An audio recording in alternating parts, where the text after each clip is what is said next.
राजनीतिक संस्थाओं की आवश्यकता।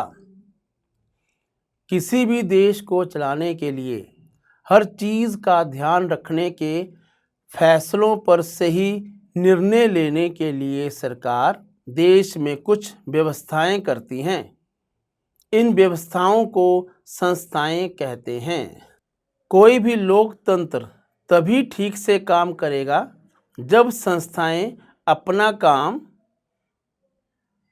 एक साथ करेंगी।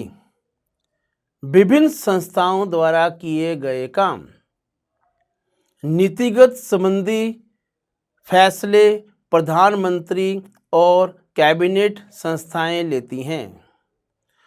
मंत्रियों के फैसलों को लागू करने के लिए नौकरशाह निकाय जिम्मेदार होता है। सर्वोच्च न्यायालय संस्था में नागरिक और सरकार के बीच के विवादों को सुलझाया जाता है। संसद। संविधान के अनुसार भारत की संसद के 3 अंग हैं: राष्ट्रपति, लोकसभा व राज्यसभा। राष्ट्रपति संसद का अध्यक्ष होता है। संसद में 2 सदन होते हैं: लोकसभा, राज्यसभा। लोकसभा लोगों का सदन माना जाता है। इसके सदस्य सीधा लोगों द्वारा चुने जाते हैं। लोकसभा में अधिकतम 552 सदस्य हैं, जिसमें से 530 राज्यों का प्रतिनिधित्व करते हैं और 20 केंद्र शासित प्रदेशों का प्रतिनिधित्व करते हैं। बाकी 2 लोग एंग्लो इंडियन समुदाय से चुने जाते हैं। लोकसभा का कार्यकाल 5 वर्ष का है, लेकिन इसको पहले भी भंग किया जा सकता है। आमतौर पर भारत का प्रधानमंत्री ही लोकसभा के सदन के नेता होते हैं, पर अगर प्रधानमंत्री लोकसभा के सदस्य ना हो तो वे सदन के नेता का चुनाव कर सकते हैं। राज्यसभा संसद का ऊपरी सदन है। राज्यसभा में 250 सदस्य हो सकते हैं। राज्यसभा के सदस्य विभिन्न राज्यों की विधानसभा द्वारा चुने जाते हैं। इनमें से 12 सदस्य राष्ट्रपति द्वारा चुने जाते हैं, अर्थात नॉमिनेट किए जाते हैं, जो कला, विज्ञान और साहित्य के क्षेत्र में से होते हैं।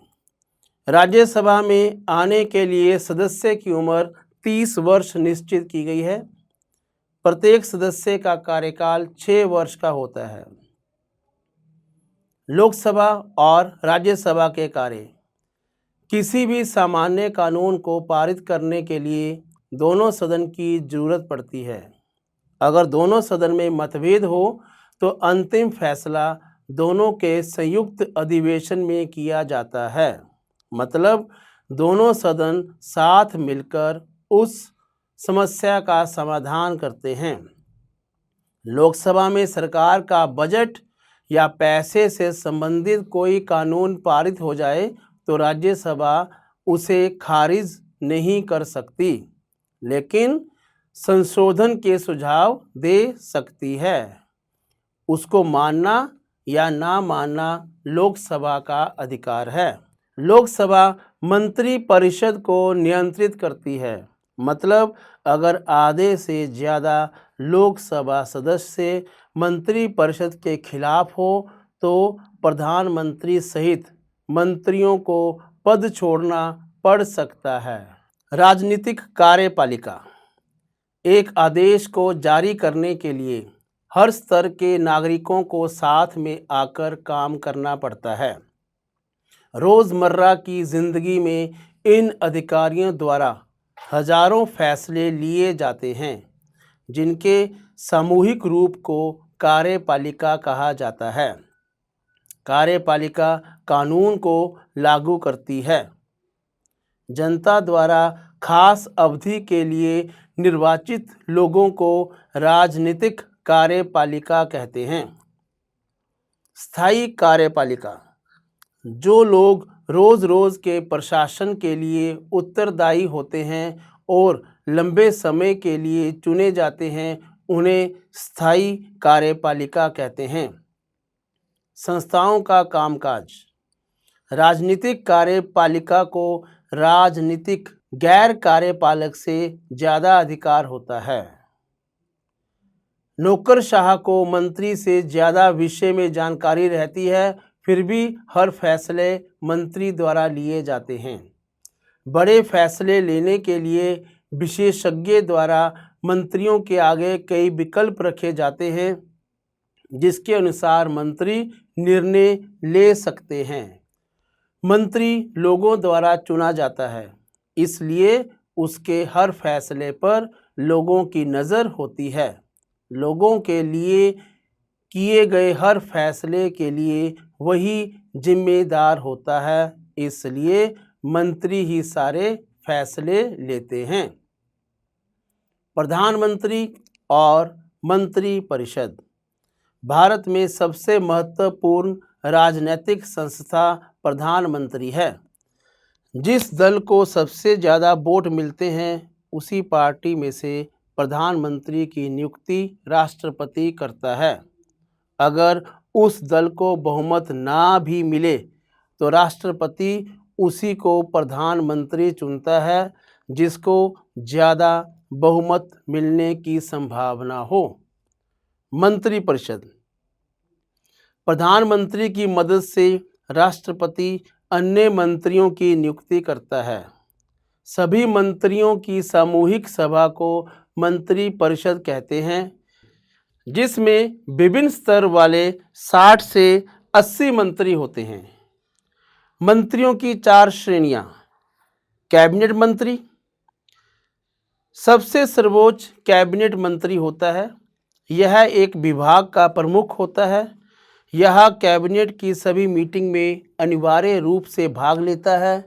मीटिंग में होने वाले निर्णय में वह अपनी सलाह और उसके अन्य विकल्प को बताता है।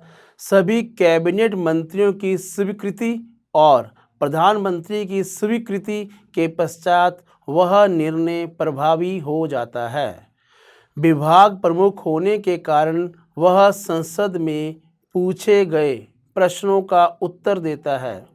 किसी भी विषय की जानकारी जो देश हित में हो, उसका उल्लेख संसद में करता है। कैबिनेट मंत्री के उदाहरण रक्षा मंत्री, वित्त मंत्री, विदेश मंत्री इत्यादि हैं।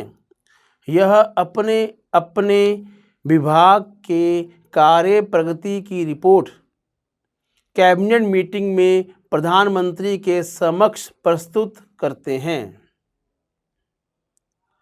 राज्य मंत्री, राज्य मंत्री एक कैबिनेट मंत्री के सहायक के रूप में कार्य करता है और कैबिनेट की मीटिंग में भाग नहीं ले सकता, परंतु सुविधाएं उसे मंत्री वाली ही मिलती हैं।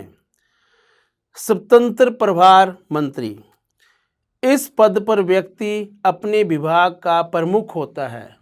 यह कैबिनेट मंत्री के अधीन नहीं होता है। यह अपने विभाग की रिपोर्ट प्रधानमंत्री को देता है। प्रधानमंत्री इसके लिए किसी विशेष मंत्री को भी नियुक्त कर सकते हैं। जब कैबिनेट की बैठक में स्वतंत्र प्रभार मंत्री के विभाग से संबंधित चर्चा करनी होती है, उस समय स्वतंत्र प्रभार राज्य मंत्री को बैठक में उपस्थित रहना अनिवार्य होता है। उपमंत्री, किसी मंत्री के सहयोग के लिए उपमंत्री पद का निर्माण किया गया है। यह अपने वरिष्ठ मंत्री का कार्यभार देखता है तथा उनकी अनुपस्थिति में वह संपूर्ण विभाग के प्रमुख के रूप में कार्य करता है।